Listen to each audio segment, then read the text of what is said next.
우상 바알과 아세라를 쫓아가는 북이스라엘의 모습과 북이스라엘을 어떻게 해서든지 다시 하나님 앞으로 돌리려 하는 하나님의 그 열심이, 하나님의 사랑의 모습이 그려져 있습니다. 특별히 16장에서는 북이스라엘의 5명의 왕과 한 사람의 이야기가 나옵니다. 16장 전체를 통해서 우리에게 보여주시는 하나님의 메시지는 이스라엘 백성들이 얼마나 타락했는가, 이스라엘 백성들이 어디까지 하나님을 버리고 타락했는가를 보여주고 있습니다. 그래서 16장에 나오는 5명의 왕의 이름이 있습니다. 바하사, 엘라, 시므리, 오므리, 아합. 이 5명의 왕이 번갈아서 계속 나오는데 왕이 나오면 나올수록 점점 더 하나님에게서 멀어집니다. 그리고 5명의 왕만이 타락했던 것이 아니라 맨 마지막 16장 마지막 절에 보면 이제 히엘이라는 사람이 등장을 합니다. 근데 히엘이라는 사람은 이스라엘 백성들의 대표로 아마 적어진 것 같습니다. 그래서 여리고성은 하나님께서 다시는 재건하지 말라고 명령하셨던 성입니다. 가나안 정복 전쟁을 할 때 그 성을 정복하고 나서 이 성은 다시는 재건하지 말라고 하나님이 명령하셨고 모든 백성들이 다 알고 있었는데 히엘은 그 성을 재건합니다. 재건하면서 첫째 아들이 죽습니다. 그런데도 하나님의 말씀을 기억하지 않고 하나님의 말씀을 무시하면서 계속 성을 짓다가 그의 두 번째 아들도 죽임을 당하게 됩니다. 16장 전체를 통해서 하나님이 우리들에게 주시는 말씀은 그때 당시에 북이스라엘 사람들은 왕들뿐만 아니라 모든 백성들이 다 하나님을 자기의 등 뒤로 버려버리고 하나님의 모든 말씀들을 다 내어버리고 자기의 뜻대로 여로보암이 세워놨던 금송아지를 숭배하고 또 아합이 세워놓은 바알과 아세라상을 숨기면서 그렇게 살아갔던 것을 저희들에게 말씀해주고 계십니다. 특별히 16장에서 저희들이 주목해서 봐야 될 한 사람이 있습니다. 그 사람은 아합입니다. 저희 16장 30절 말씀 같이 한번 30절부터 33절까지 읽어보겠습니다. 30절부터 33절까지입니다. 같이 읽겠습니다.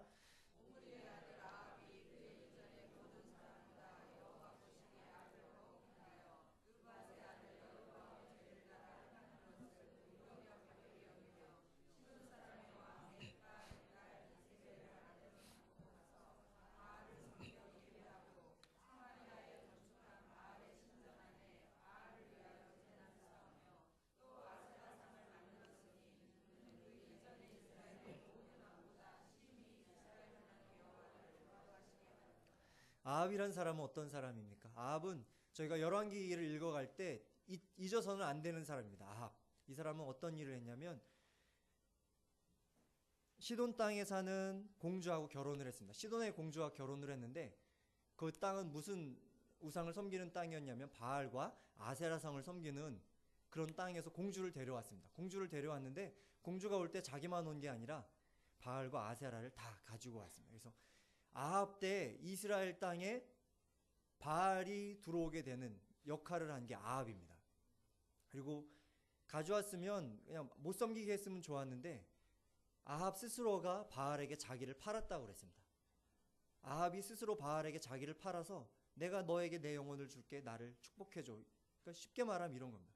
바알 신 앞에 가가지고 내가 내 영혼을 당신 앞에 드립니다. 내 집을 축복해주고 내 나라를 축복해 주십시오. 아합은 이렇게 바알에게 자기 자신을 드리고 바알을 열심히 섬겼습니다. 이세벨이 열심히 섬기는 것만큼 아합도 열심히 바알을 섬겼습니다. 그래서 사마리아 성 안에 바알 신전을 지어놓고 바알 신상을 세워놓고 아세라 신상을 세워놓고 모든 이스라엘 백성들이 이것도 섬기도록 모든 백성들에게 잘못된 종교를 소개했던 게 아합 왕입니다. 여로보암은 금송아지를 세워서 북이스라엘 사람들이 타락의 길로 접어들게 만들었습니다. 아합은 바알과 아세라상을 세워서 북이스라엘을 최악의 상태로 만든 왕입니다. 그리고 이 아합 때 이세벨의 딸이 남유다로 시집을 갈 때 또 바알 가지고 남유다로 시집을 갑니다. 그래서 이때 북이스라엘과 남유다 전체가 바알 신에 오염되는 아주 슬픈 역사를 이 아합이라는 사람을 통해서 이루어지게 됐습니다. 그래서 북이스라엘 사람들은 바알과 아세라 신을 섬겼는데 그 신을 왜 섬겼냐면 바알과 아세라 신은 농사의 신입니다. 이스라엘 사람들이 농사를 짓고 사는데 보니까 주변에 있는 가나안 땅 주변에 있는 많은 사람들은 이미 농사를 잘 짓고 있었고 농사를 이스라엘 사람보다 잘 짓기 때문에 쟤들이 왜 잘 짓지? 고민하다 보니까 쟤네들 바알 신을 섬긴대, 아세라 신을 섬긴대. 그 신 앞에 가서 절하고 예배하면 그 신이 때를 맞춰서 비를 주고 때를 맞춰서 농사를 도와서 많은 열매를 거둘 수 있대. 우리도 바알과 아세라 신을 섬기자. 그러니까 이스라엘 백성들이 사실 복 주시는 분은 누굽니까? 하나님. 솔로몬 때 그 영광을 맛보지 않았습니까? 하나님을 잘 섬길 때 하나님이 그 땅을 얼마나 축복하시는지 경험했음에도 불구하고 어느새 그것은 다 잊어버리고 이제는 우리 농사 짓는데 농사를 축복하는 신은 바알과 아세라 신이야. 이거 섬겨야 돼. 모든 백성들이 그 신을 섬기는데 열중하고 있습니다. 하나님은 이들을 흔들어 깨우시길 원했습니다. 이들을 어떻게 하면 바알과 아세라 이 헛된 신에서 깨어낼 수 있을까? 하나님 결정하신 것이 무엇입니까? 내가 하나님 됨을 이스라엘 백성 가운데 보여주겠다. 그 일을 위해서 하나님 기근을 내리기를 작정하셨습니다. 그래서 그 일을 감당하도록 엘리야 선지자를 부르셨습니다. 이스라엘 백성들이 악한 것만큼이나 강한 선지자를 하나님 세우셨습니다. 그 이름은 엘리야입니다. 이 엘리야의 이름은 뜻은 나의 하나님은 여호와이시다. 그러니까 내가 섬기는 하나님이 진짜 신이다라는 그 이름을 가지고 사역했던 게 엘리야입니다. 그리고 엘리야는 그의 평생에 그 이름값을 하면서 그 삶으로 하나님의 이름을 증거하면서 살았던 사람이 엘리야입니다. 17장 1절 말씀 같이 읽어보겠습니다. 17장 1절 읽겠습니다. 길르앗에 우거하는 자 중에 디셉 사람 엘리야가 아합에게 말하되 내가 섬기는 이스라엘 하나님 여호와께서 살아계심을 두고 맹세하노니 내 말이 없으면 수년 동안 비도 이슬도 있지 아니하리라 하니라. 때를 따라 비를 내리는 건 하나님의 축복과 은혜의 선물입니다. 그런데 반대로 가뭄은 우상 숭배에 대한 하나님의 심판 예언입니다. 이것은 신명기 11장 16절 17절에 하나님 분명하게 말씀하셨습니다. 너희들이 나를 떠나 우상을 섬기면 비를 내리지 않을 거고 너희가 축복된 이 땅에서 속히 망하게 될 것이라고 하나님 신명기 11장에 약속을 하셨습니다. 하나님 그것 때문에 이스라엘 백성들을 흔들어 깨우시기 위해서 비를 내리시지 않습니다. 근데 원래 가나안 지역은 비가 오지 않더라도 심한 일교차로 인해서 이슬이 맺히고 이슬을 먹고 풀들이 자랄 수 있는 땅입니다. 그런데 하나님은 이스라엘 백성들을 징계하시기 위해서 이슬조차 내리지 않도록 하나님이 비와 이슬을 다 멎게 만드셨습니다. 이 재앙은 3년 6개월 동안이나 계속되었습니다. 왜? 이스라엘 백성들이 너무나도 바알과 아세라 신에 쩌들어 있기 때문에 그들을 깨우기 위해서는 그렇게 긴 시간 동안 그들을 하나님 앞으로 돌아오게 하는 시간이 필요했습니다. 그 시간을 통해서 하나님은 바알과 아세라가 철저하게 무능한 신이고 하나님만이 참신이신 것을 보여주시길 원했습니다. 모든 이스라엘 땅이 기근에 고통하고 있습니다. 그 다음에 이스라엘 땅만 기근으로 고통하는 것이 아니라 바알과 아세라 신을 섬기고 있었던 두로와 시돈 땅에도 동일하게 이 가뭄이 내렸습니다. 심판 가운데서 모든 사람들을 다 멸망시켜도 하나님은 합당하신 하나님이신데 그 중에서 한 사람을 하나님 주목해서 보십니다. 모두 다가 멸망당해서 죽어도 다 합당한데 하나님 모두 다를 다 버리지 않으시고 그 고통 가운데 아픔 가운데 소망 없는 백성들 가운데 한 사람을 주목해서 보시고 그 사람을 구원하시기로 작정하셨습니다. 그 사람은 누굽니까? 사르밧에 사는 한 과부를 하나님 구원하시기로 작정하셨습니다. 사르밧이라는 동네는 어디입니까?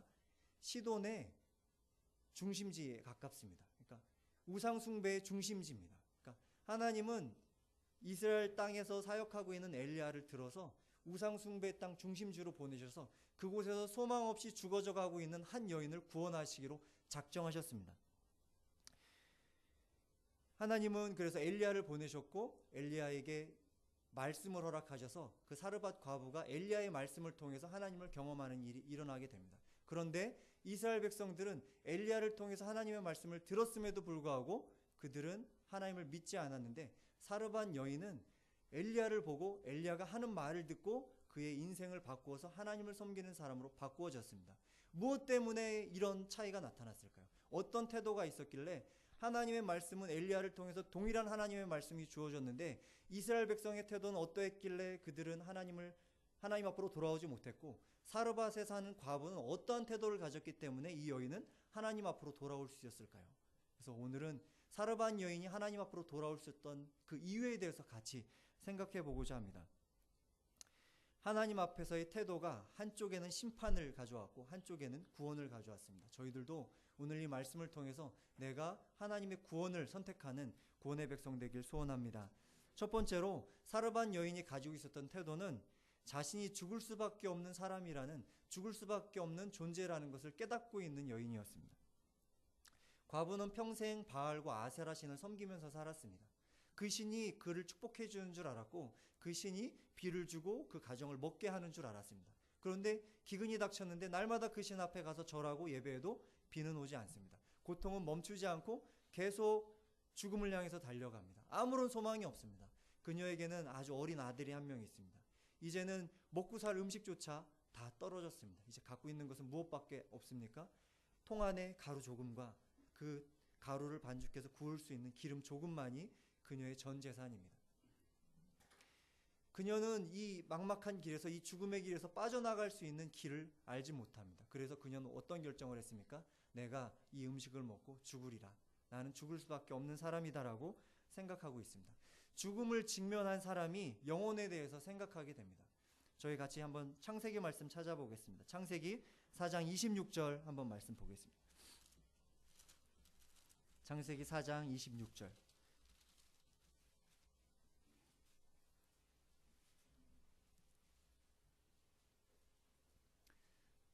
찾으셨으면 같이 한 목소리로 읽겠습니다. 셋도 아들을 낳고 그의 이름을 에노스를 하였으며 그때 사람들이 비로소 여호와의 이름을 불렀더라.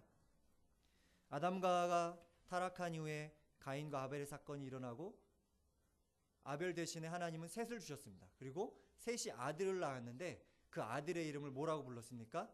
에노스. 근데 에노스라는 이름이 뜻이 있습니다. 뜻이 있고 이 에노스 때에 비로소 사람들이 여호와의 이름을 불렀더라 성경은 기록하고 있습니다. 왜 에노스 때 하나님의 이름을 찾았을까요? 사람들이. 에노스란 이름의 뜻은 그 이름 자체가 죽을 수밖에 없는 존재라는 뜻입니다. 그러니까 셋은 깨달은 겁니다. 하나님을 떠난 사람들은 죽을 수밖에 없는 존재라는 것은 죽어서 하나님으로부터 분리돼서 영원한 지옥으로 갈 수밖에 없는 사람이라는 것을 에노스는 깨달았습니다. 그래서 그의 아들의 이름을, 그러니까 셋은 그의 아들의 이름을 에노스로 지었습니다. 아, 사람들은 하나님을 떠나서는 전부 다 죽을 수밖에 없구나. 하나님과 분리되면 영원한 지옥에 갈 수밖에 없는 존재이구나라는 것을 셋은 깨달아서 그의 아들의 이름을 에노스로 지었고 에노스 때부터 비로소 사람들은 여호와 이름을 부르기 시작했습니다.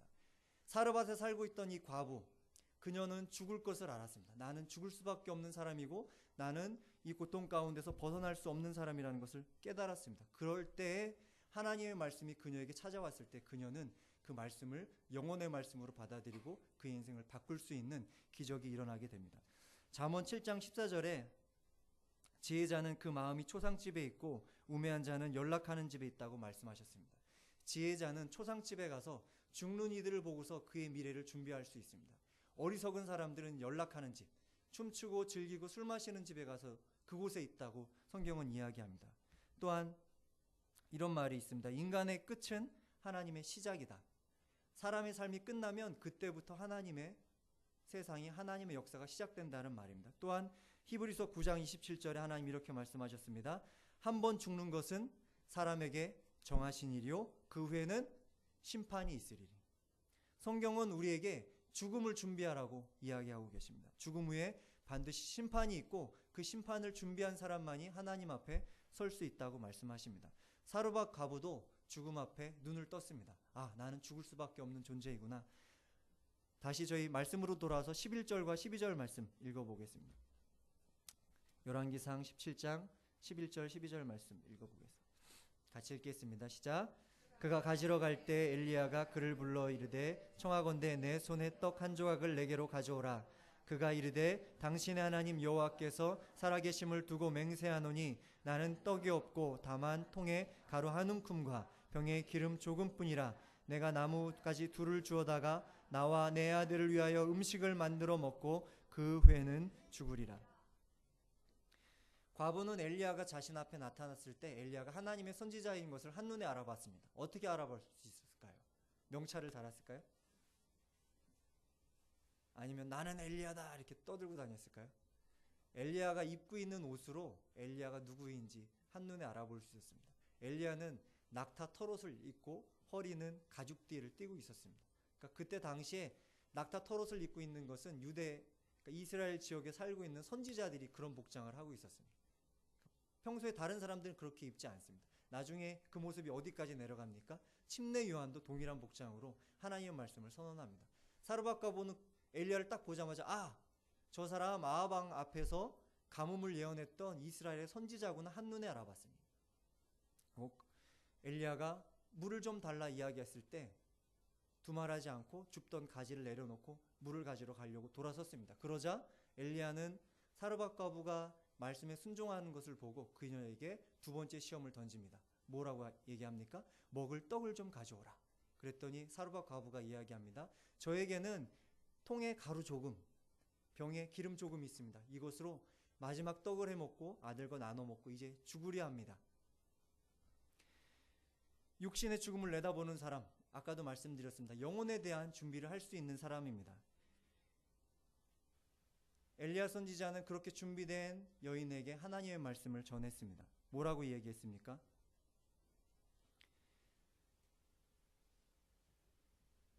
13절 읽겠습니다. 13절 읽어보겠습니다. 읽겠습니다. 엘리야가 그에게 이르되 두려워하지 말고 가서 내 말대로 하려니와 먼저 그것으로 나를 위하여 작은 떡 한 개를 만들어 내게로 가져오고 그 후에야 너와 내 아들을 위하여 만들라. 엘리야는 영혼이 준비되어 있는 사르밧 과부에게 하나님의 말씀을 던졌습니다. 그리고 사르밧 과부는 그 말씀을 받아들였고 그의 인생이 바꾸어지는 일이 나타나게 됩니다. 오늘 이 땅을 살아가는 많은 사람들은 이스라엘 사람들과 같이 바알과 아세라를 섬기면서 살아갑니다. 그것을 무엇을 섬기며 살아가는 겁니까? 내가 먹고 마실 것. 그것이 나의 신이 되어서 그것만을 위해서 살아갑니다. 그리고 이 땅이 전부인 것처럼 이 땅에 쌓아놓고 살아갑니다. 죽을 날을 준비하지 않습니다. 마치 이 땅에서 영원히 살 것처럼 이 땅에 머물며 살아가지만 이 땅에서 살기 위해서 준비하는 것들이 우리의 죽음 이후의 삶을 준비해 주지는 않습니다. 그것을 저희들은 잃어버리고 살아서는 안 됩니다. 누구든지 결국 죽음 뒤에는 하나님 앞에 서야 된다는 것을 절대로 잊어서는 안 됩니다. 이 세상이 끝이 아니라 이 세상 끝에 영원한 하나님의 나라가 있음을 저희는 기억하고 준비해야만 합니다. 우리가 죽고 나면 어떤 나라가 기다리고 있습니까? 하나님을 믿는 사람들에게는 영원한 천국이, 하나님을 믿지 않고 죽은 자들에게 뭐가 있습니까? 영원한 지옥이 기다리고 있습니다. 시드니에 사람들이 많이 몰리는 관광가에 제너라는 할아버지가 계셨습니다. 이분은 평생에 40년 동안 시드니 그 관광가에서 그 시드니로 관광 오는 사람들을 만날 때마다 이야기를 했습니다. 당신은 구원 받으셨습니까? 당신 오늘 죽으면 하나님 나라 갈 수 있습니까? 관광객에게 그 말을 전하니까 그 자리에서 예수님 믿는 사람은 없습니다. 그래서 이 노인이 40년 동안 이 일을 했습니다. 당신은 구원 받으셨습니까? 당신 오늘 죽으면 하나님 나라 갈 수 있습니까? 만나는 관광객마다 전도지를 만들어서 그 일을 40년 동안 했습니다. 그리고 40년이 마치던 날 이 할아버지가 이렇게 얘기했습니다. 나는 평생을 복음을 전도했는데 나에겐 아무 열매가 없습니다. 나의 인생은 실패했습니다라고 이야기했습니다. 그런데 그 할아버지가 준 그 전도 쪽지, 당신은 오늘 죽으면 하나님 나라 갈 수 있습니까? 당신은 구원받았습니까? 라는 그 메시지를 받은 사람 중에 14만 6천 명이 그 할아버지를 통해서 복음을 듣고 그 할아버지를 통해서 예수 그리스도를 영접했습니다. 영국에 있던 한 목사님이 교회에서 전도 집회를 하다 보니까 당신 어떻게 예수님 믿었습니까? 이야기했더니 시드니에 있는 한 할아버지를 통해서 믿었습니다. 그 목사님이 돌아다니면서 찾아보니까 그 할아버지를 통해서 믿은 사람들이 전 세계 곳곳에 시드니를 거쳐간 사람 중에 14만 6천 명이나 되는 사람이 그 할아버지를 통해서 예수 그리스도를 믿는 놀라운 일이 나타났습니다. 그 할아버지가 준 메시지는 무엇입니까? 당신의 죽음을 준비하십시오. 당신이 오늘 죽으면 하나님 앞에 설 수 있습니까? 라는 질문을 던졌을 때 그 질문을 듣었던 사람들이 자기의 삶의 자리로 돌아가서 자기의 삶의 고난과 역경이 닥칠 때 그 질문들이 자기 마음속에 떠올랐고 그때 내가 예수님 앞으로 돌아가야겠구나, 하나님 앞으로 돌아가야 하겠구나라는 것을 결심하고 주님을 믿는 일들이 일어났습니다. 우리는 어떤 마음으로 주님 말씀 앞에 서 있습니까?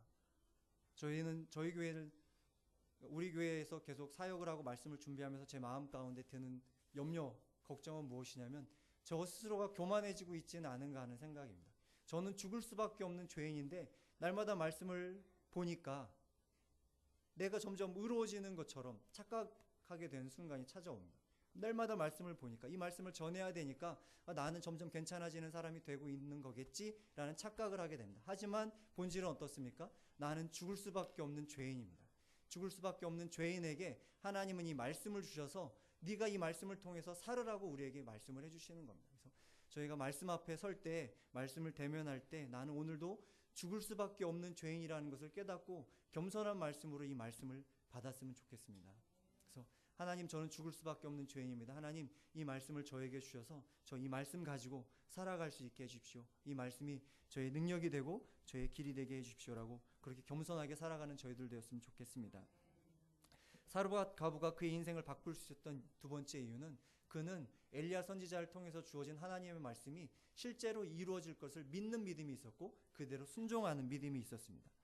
사르밧 과부에게 엘리야 선지자가 두려워 말고 당신 말대로 하십시오. 그러나 먼저 나를 위하여 만들고 그 후에 당신과 당신의 아들을 위해서 만드십시오. 그러면 비가 오는 날까지 통의 가루가 병에 기름이 없어지지 않을 것입니다. 이것은 누가 말씀하신 겁니까? 만군의 여호와 하나님께서 말씀하신 겁니다. 이야기했을 때 사르밧 과부는 그 말씀을 의심하지 않았습니다.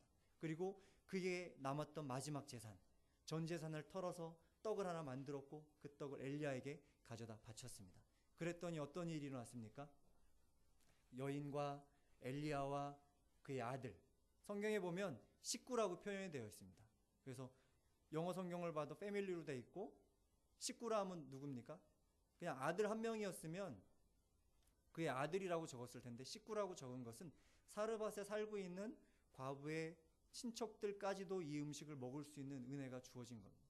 그러니까 하나님은 그 가문뿐, 그러니까 그 여인뿐만 아니라 그 여인에 속해 있는 가문까지도 그 여인의 믿음을 통해서 하나님 앞으로 나아오게 되는 놀라운 축복을 허락하셨습니다. 사르밧 여인은 이런 믿음이 있었는데 하나님의 말씀은 그대로 이루어진다라는 믿음이 이방 땅에 사는 사르밧 여인에게는 있었습니다. 그렇지만 이스라엘 백성들에게는 그런 믿음이 없었습니다.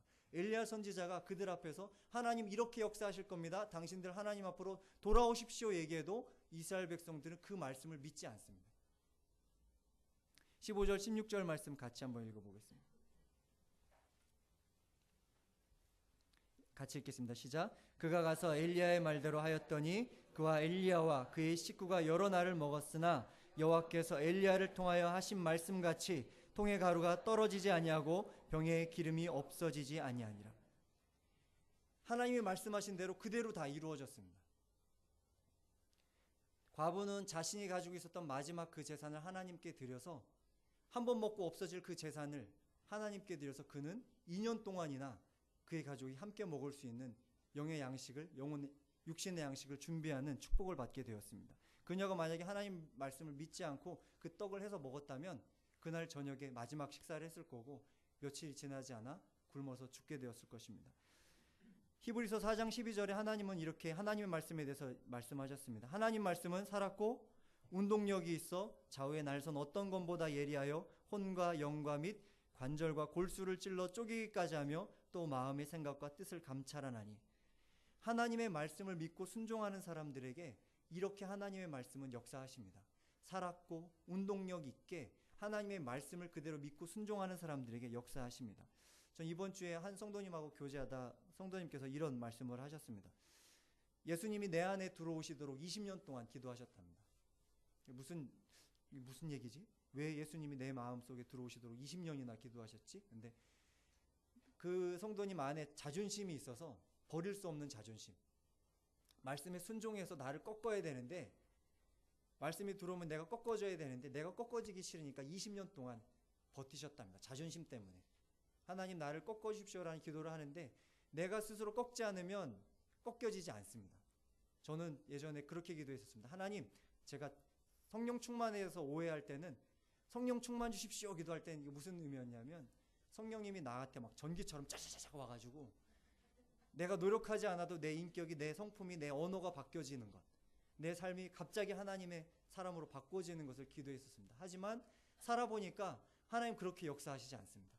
내가 내 의지로 내 인생을 꺾어야, 하나님 말씀 앞에 내 인생을 꺾어야 하나님 그제서야 내 안에 역사하십니다. 그 성도님의 말씀은 그것이었습니다.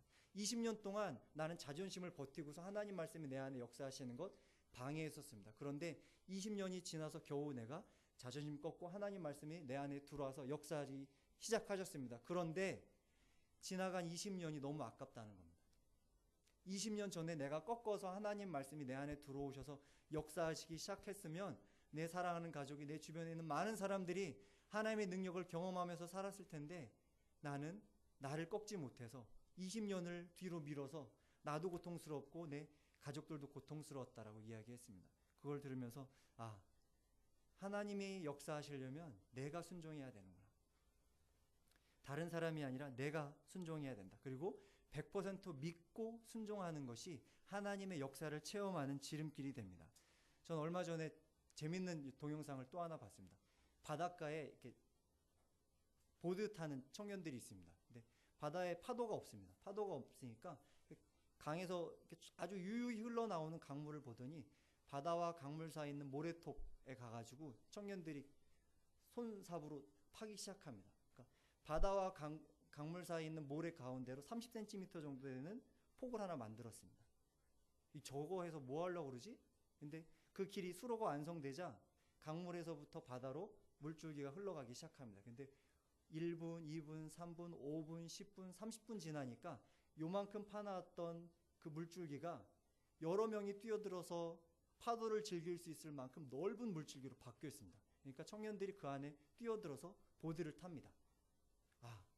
하나님의 말씀에 순종하는 거 처음 어렵고 힘들고 이거에서 어떻게 내가 변화되지 않는 수고로움으로 그 작은 물줄기를 파도 일단 그 물줄기를 파서 내 안에 하나님의 말씀이 흐르기 시작하면 내가 순종하기만 하면 하나님은 그 길을 넓히셔서 내 안에 은혜의 폭포수가 흘러가게 하시고 은혜의 강물이 넘쳐나게 하시는 분이 하나님이십니다. 그래서 우리가 하나님의 말씀을 믿고 작은 것 하나 하나님이 오늘 나에게 주시는 말씀 그거 하나에 순종하는 저희들 되었으면 좋겠습니다. 그래서 내 안에 생명의 강이 흘러가도록 한 줄기 물이라도 흘러가서 그 물줄기가 점점 넓어져서 바다같이 흘러갈 수 있는 그런 축복을 누리는 저와 여러분 되시길 주님의 이름으로 축복합니다.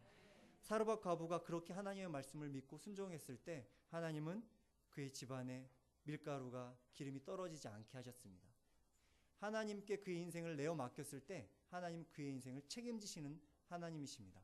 근데 저는 어렸을 때 이 설교 말씀을 들으면서 하나님이 이렇게 밀가루 통이 있으면 밀가루 통을 끝까지 가득 채우신 줄 알았습니다. 기름통이 있으면 기름통을 끝까지 넘치도록 찰랑찰랑 채워주신 건 줄 알았습니다. 그런데 말씀을 들여다보니까 그게 아닙니다. 그날 먹을 양식만큼만 그 통 안에 채워져 있습니다. 그리고 나눠주면 나눠준 것만큼만 채워져 있습니다. 하나님이 우리의 삶을 인도해 가실 때 한 번에 너 하나님 말씀 잘 믿는구나. 내가 너 1억 줄게. 이렇게 역사하시지 않습니다. 그날 채워야 할 은혜, 그날 먹어야 할 양식, 일용할 양식을 주시는 하나님이십니다. 그러면서 그 하나님을 날마다 경험하면서 살아가는 겁니다. 그 하나님을 날마다 경험해야 그의 믿음이 하나님께로 자라갑니다. 과부는 하나님이 주시는 음식을 먹다가 실수를 했습니다. 어떤 실수를 했냐면 그게 날마다 자기에게 주어지니까 그것에 익숙해집니다. 하나님 은혜에 익숙해집니다. 그러자 하나님이 어떤 흔들림을 주십니까? 그의 아들이 죽게 됩니다. 그의 아들이 죽게 되자 여인은 깜짝 놀라서 자기에게 잘못된 것이 무엇인지 뒤돌아봅니다. 자기 아들이 죽었으니까 첫 번째 나오는 반응은 무엇입니까? 당신이 엘리야 선지자 당신이 왜 우리 집에 와가지고 내 아들이 죽게 했습니까? 라는 원망이 먼저 터져 나옵니다. 그런데 그 뒤에 나오는 것은 무엇입니까? 나의 죄가 생각납니다. 나의 죄가 생각납니다. 하나님의 선지자가 머물고 있는 그 집에서 하나님을 섬기면서 살아가는데 그게 익숙해져 버리니까 어느덧 다시 바알과 아세라에게로 돌아가는 자신의 모습. 우리에게 하나님이 날마다 그만큼의 은혜를 주시는 이유, 그거 붙잡고 살아가야 하는 겁니다. 오늘 먹었으면 내일도 동일하게 하나님 오늘의 먹을 양식을 저에게 주십시오. 일용할 양식, 영의 양식, 육의 양식을 주님 저에게 공급해 주십시오. 그 하나님을 붙잡고 살아갈 수 있는 저희들 되었으면 좋겠습니다. 부족하지만 저희 가족 얘기를 잠깐만 드리려고 합니다.